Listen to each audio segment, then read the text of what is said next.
When you're doing an outside broadcast, quite often you are outside. So how do we get good internet connectivity when you're outside in the field doing something? There's a fundamental flaw in public IP networks in that they're designed to be best effort. There's really no guaranteed service on these.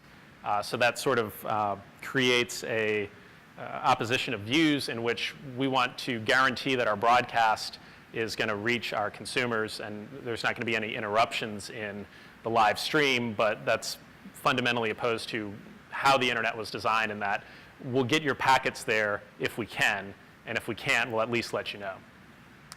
However, the appeal of doing an IP-only workflow is so great that we've seen a lot of investments in engineering and solving these problems. So the first technology I want to touch on is cellular data.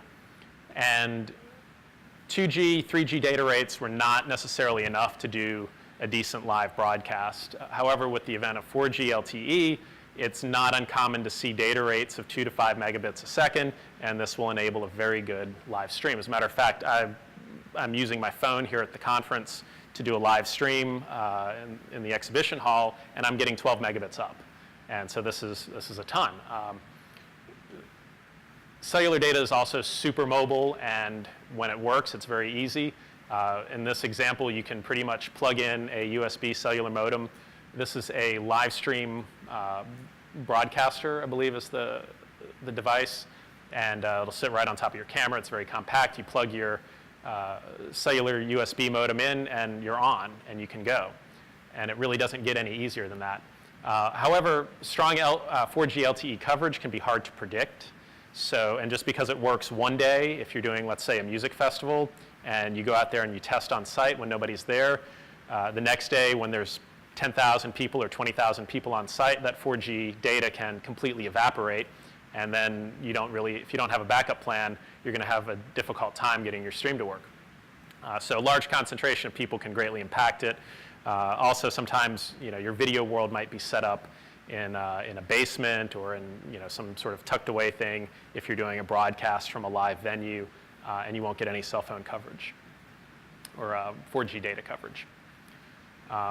So that brings us to the next topic, cellular bonding and other forms of link aggregation. And the philosophy there is, well, if one cellular modem is good, is there a way that we can put 8 of them together and that'll be better? And it actually works out pretty well. So you get higher throughput, and then you also get, you can, by carefully selecting your carriers, you can populate your device with USB cards from different carriers like Verizon, like AT&T, like T-Mobile, so that if coverage is falling off in one, it can be sort of thrown onto the other card, and you can leverage that. So you get some balancing and failover. And this increases stream resiliency as well as allowing more throughput. And there's definitely some software and network engineering cleverness that are needed to chop up the video stream and reassemble this.